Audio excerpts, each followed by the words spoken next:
Good day and welcome to Eheli's talk show. Praise be to God. Vivid view. See and do it.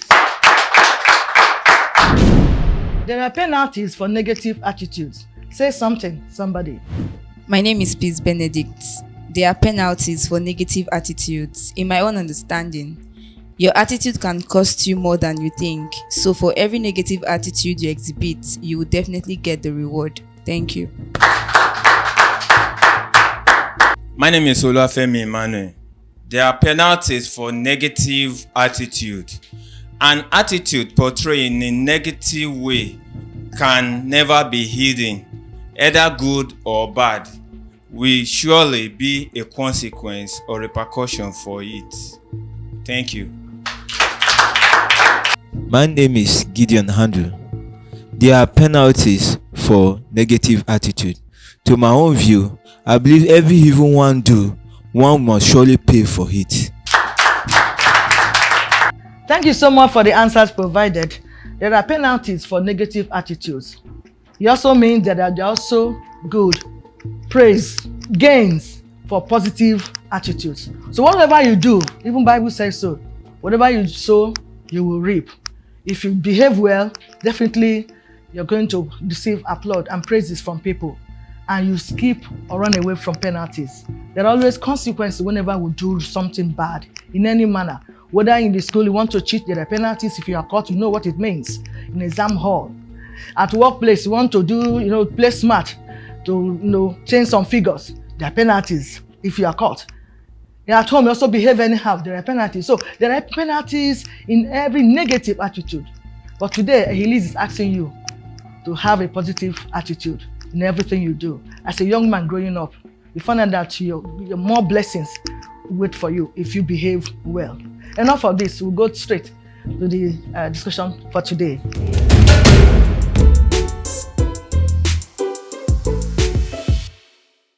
A lot of battle is still going on concerning this get-rich syndrome. The love of money remains the root of all evil. Be careful. Human trafficking and moral bankruptcy is the topic for today's discussion. We'll take a break now. When we come back, the guest will be introduced. Stay with us, please. Vivid view. See and do it.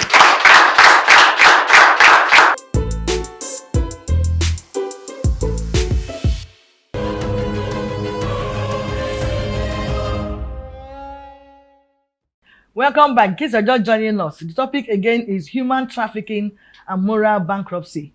And with me in the studio is a legal personnel. Let's make welcome Barrister Ekene Odum. Vivid view. See and do it. Before discussion proper, please follow us on social media handles are displayed on the screen. Barrister, you're welcome again. Thank you very much. Thank you so much. So without wasting more time, can we have your brief introduction, definition, and perspective on this subject matter? Human trafficking And moral bankruptcy. and moral bankruptcy. When you say trafficking, that is unlawful movement. Of course. Movement for exploitation, movement for gain. Just as you say, drug trafficking, unlawful movement. In this wise, humans are involved. You are now trafficking unlawfully moving human beings that are protected under the Constitution and international conventions, charters on human rights. So the unlawful movement of persons for gain, exploitation, that's what is called trafficking, human trafficking. And when you say moral bankruptcy, bankruptcy is like, I don't have. You don't have. Normally, when you say a person is bankrupt, that means the person is financially down. He does not have any financial value whatsoever.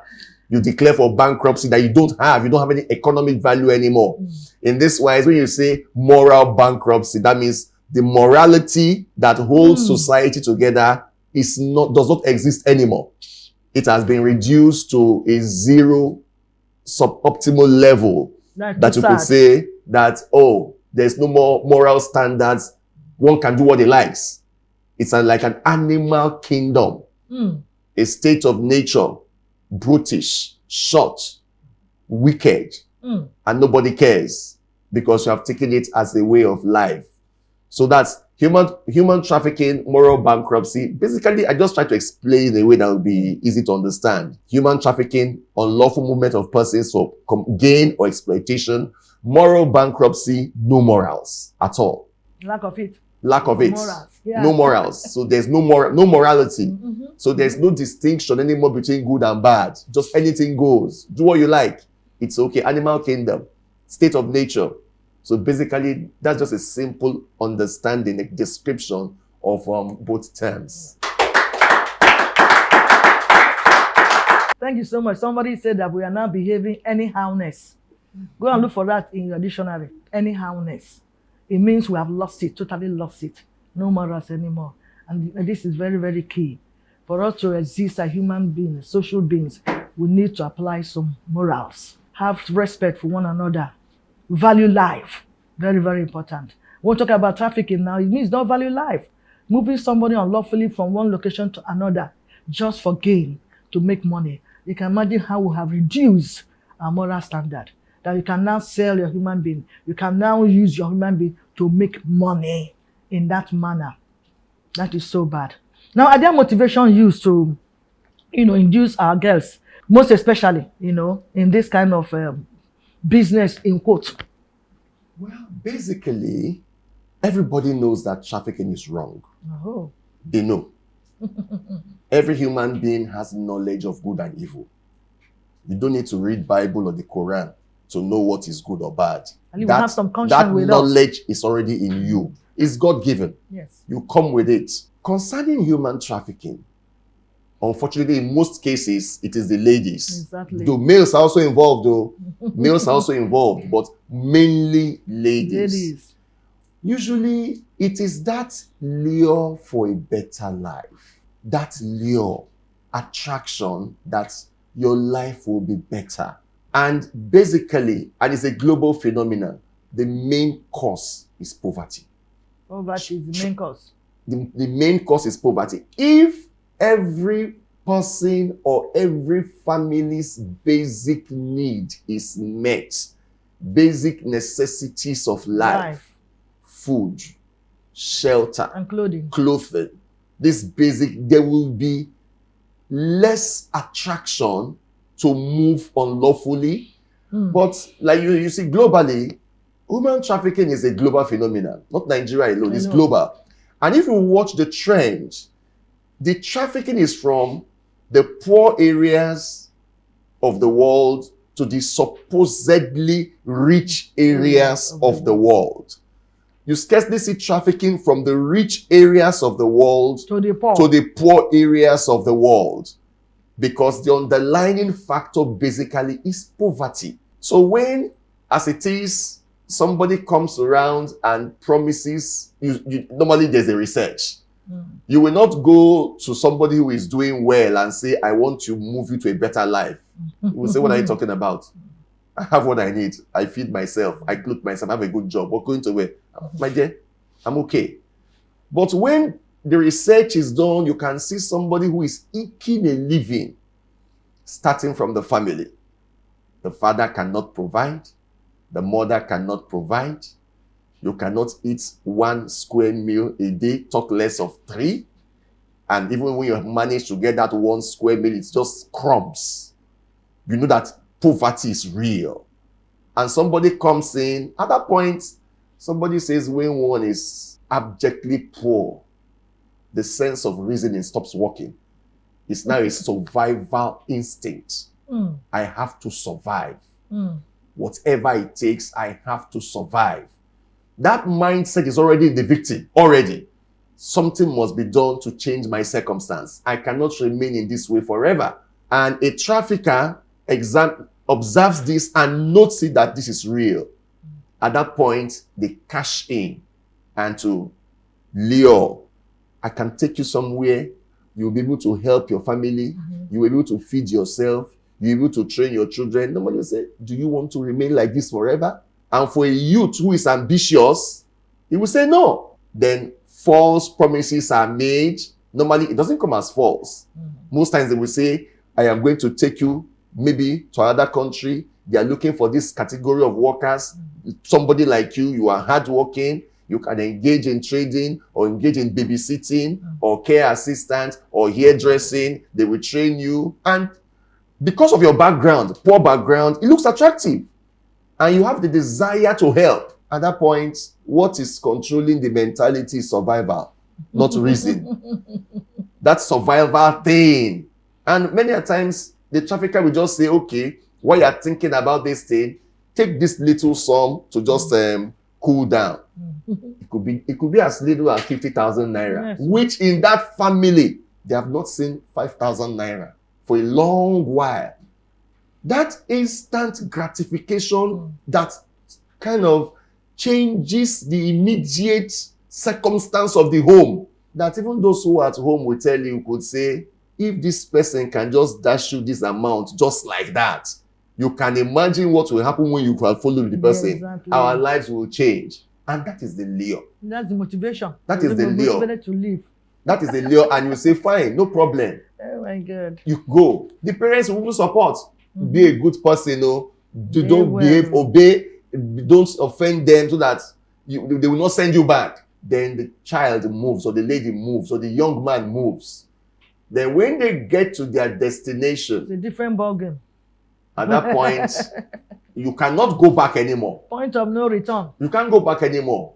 Then at that point, the real need for survival, you see it face to face, confronts you realistically. At that point, you have to do anything to survive. That is, for the trafficker, the business is complete. I have gotten one more trafficked person, and it's time to make serious money. And except God intervenes, a person has been trafficked. So one of the ways that actually motivates our parents mostly, because especially parents that are not educated and are not well exposed, is these promises. Better life, your daughter is going to do this, and dropping a little thing as you just mentioned. So the parents will just be moved. Oh, yeah, let them go. Then the girl also believe, if I get there, I'm going to do better. But unfortunately, when you get there, most cases, what they promise you is not what you see. And so whatever you see now, you take. It also too difficult for you to turn back, as you mentioned. And I just added point of no return. It becomes so difficult. So whether you're going to gain from this trafficking or not, the danger still awaits. The dangers on it is still enormous. So be very, very careful. We'll take a break now, come back. We'll continue. Vivid view. Say and do it.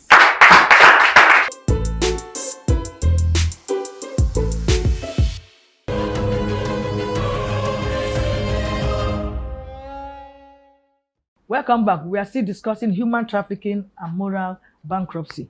What are the roles of government and other agencies in curbing this in our nation, Nigeria? Everybody has a role.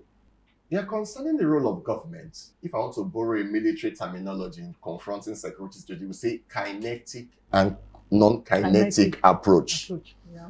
Kinetic is attacking the scourge frontally, while the non-kinetic is attacking the scourge from the reasons for the scourge. In this wise, government has a duty to prevent trafficking. Very correct. That is, it's a key responsibility of government is security. Persons who are trafficked are normally taken out of the country through unlawful means. And it is the government to enforce the law of movement. Ordinarily, you must pass through the borders. You will go through immigration. Questions will be asked. You will be documented. Where the border control, the immigration discovers that these are suspected unlawful movements, they stop it and invite the relevant agency. So government has a duty to ensure that our young persons are not unlawfully moved out of the country. And in most cases, they are undocumented. In other words, they don't have passports. Just bring yourself, present yourself. We'll take care of everything. And they are smuggled out of the country as cargo. Most times through land borders to neighboring countries. And who is to secure the borders? It's the government with all the security agencies. So they have that duty to ensure that persons are not unlawfully moved out by securing the borders properly. And then even right from internal situation, states, but you see suspected movement, you stop it and ask questions. Then the other area where government has a role is by attacking the root cause. Which you said was poverty. Which is poverty. Good. Now, the needs, basic needs of a person is food, shelter, and clothing. For young persons, now I would add education, skill acquisition, something that will make you do something to earn a living, which is only possible when you have skill, education, and skill. Today, we know that education is not enough. Even if you're educated, the education you have acquired must be a skill or knowledge in demand. Where the skill you have acquired is not in demand, you will remain poor. That is why some people now talk of some courses that are useful or not useful. Some are really because of the demand. This thing that you are studying, is there a need for it?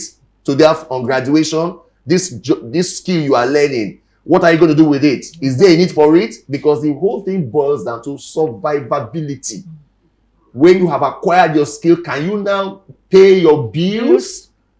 Can you now, because the only way to get rich or get wealth, it's either you are selling something or you are a good or a services and people are ready to pay for it in return. Exactly. Without that, you can't be rich. That's true. There's no two way. You must have something you are selling or a skill or a service you are rendering that is demanded by the society. When you sell the skill or product, they will give you money in return. It is the money we use to meet basic necessities of life. So the government has to now really zero down on this area. For youths particularly, yes, make the basic needs of survival available. Food should be cheap. Housing should be provided. Basic things to live, health issues, drugs, medicines, health care should be affordable, if not free. In some countries of the world, like the UK, from common headache to heart transplant is free. You don't have to pay a kobo, a dime, so long as you are registered on the National Health Service, NHS. Is it from certain age or? From pregnancy. Wonderful. From pregnancy. You are pregnant, you present yourself at the nearest health center. Government takes over from that point. They don't ask no questions. You have your personal, they call it GP, your personal physician, your general practitioner, your doctor, assigned to you, who monitors you. So you see, you are sure that when I'm here, if I am sick, there's no need to go and start to launch that appeal fund. Or mama is sick. But like you see, most of these young persons trafficked, as a person ages, signs of old age, sicknesses can start coming from 40, hypertension, diabetes, arthritis, all kinds of things. And that puts pressure on a young person. It puts pressure on the child. It's so sad. You look at your parents aging and sickly, you can't do anything. And if they have a real terminal illness, maybe cancer, they are gone. It puts pressure. But if, for example, health care is cheap and affordable for everyone, the pressure is reduced. Education is cheap, accessible, the pressure is reduced. I want to, at this point, there are certain things government has been doing which is very encouraging, like this education loan fund. You can now go to school, a tertiary school, government will grant you loan to take care of your school fees and also your living. It's a major plus to help the youth. And I recently learned that they have now a program where for the technical schools and technical colleges, federal government, they now have a program where youths will join for a 3-year program. They will pay you, they will train you free, they will feed you, and on graduation, they will give you a startup loan to learn handwork, to establish it, which is a plus. Yes. These are real policies that goes a long way in giving the youths a future in the country. And a hope, yeah. A hope, because it is the state of hopelessness of the youth that makes a youth will say anywhere. If anything goes, if I die, I die. Oh my because God. they apparently feel hopeless. But if from this society or from government policies, they have cause to say that there is hope. Tomorrow I will be able to pay my bills, rent my apartment, marry my wife, have a family, provide, take care of my aged ones. There will be less pressure to be trafficked because poverty will be tackled from the source. And that is the role of government. So both the kinetic, which is secure the borders, the non-kinetic address the cause of this trafficking, which is poverty. That will go a long way in reducing, if not eradicating it. Just to add to what he has said, the roles of government, there are also some agencies of government that are also supposed to take care of this human trafficking. One of them is the National Agency for Prohibition of Trafficking in Persons, The NAPTIC. Yeah. We also have Nigerian Police Force, which we know, NPF, Nigerian Immigration Service, NIS, Women's Consortium of Nigeria, WOCON, National Coalition Against Trafficking in Persons, NACATIP. So these are some of the government agencies that actually be trying to make sure that they reduce it. But you know, maybe because of our size in Nigeria, as they try, they still open it. If they lock this side, another way we open it for them to still be doing that because of the game we said initially. But if they actually be serious, forget about corruption, forget about bribery, forget about people bribing to find their way to do this. If they really be serious, I know in no distant time, we'll put an end to this human trafficking. And of course, if they also listen to us here, make provision for the poor to solve this poverty, we can at least reduce it to the barest minimum. If we do that too, I don't think anybody will be willing for human trafficking because somehow they feel even the parents of the girl itself will gain it, but sometimes they don't even gain anything. They suffer for it, and whoever is the trafficker is the one that will be the one to enjoy because definitely going to collect some money for that. And initially it says it was helping, but at the end, it may not really be help as we notice. So we'll take a break, we'll come back, we'll continue. Vivid View, say and do it.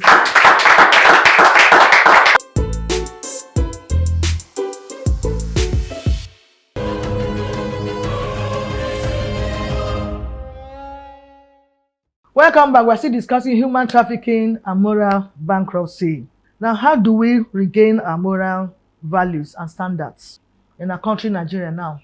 There's no doubt that moral standards have plummeted. And it's so sad that values have really, really changed. The values and standards of 30 years ago is different from what we have today. Of course.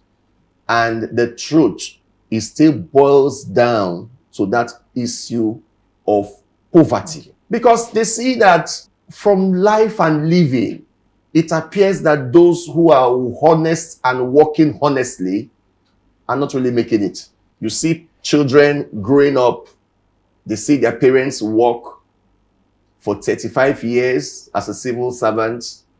At a point in time, at 60, they retire, or 35 years of service, whichever comes first.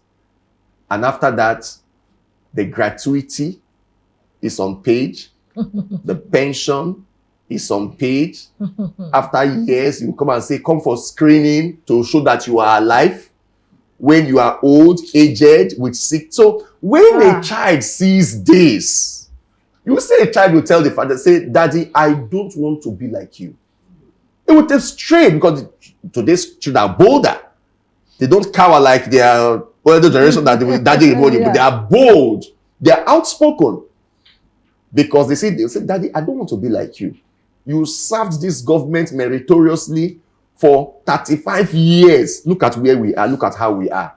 Even for the parent who is involved, he will be saying in his mind, I pray you don't end up like me. Because he knows he's suffering.